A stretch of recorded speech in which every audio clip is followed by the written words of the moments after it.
Uang tunai 3,2 triliun rupiah yang disiapkan Bank Indonesia diharapkan bisa memenuhi kebutuhan masyarakat Sulawesi Selatan selama Natal dan juga Tahun Baru 2024.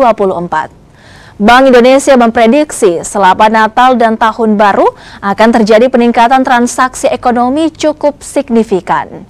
Kebutuhan uang tunai diprediksi masih tinggi, meski transaksi dengan uang elektronik juga tak kalah besarnya.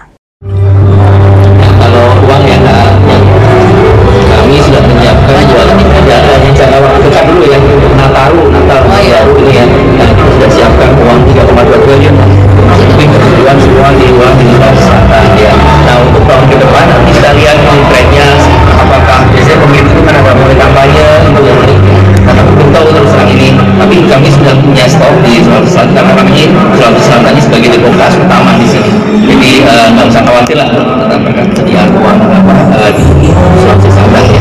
Dan juga kami terus mendorong digitalisasi ya. Nah, kami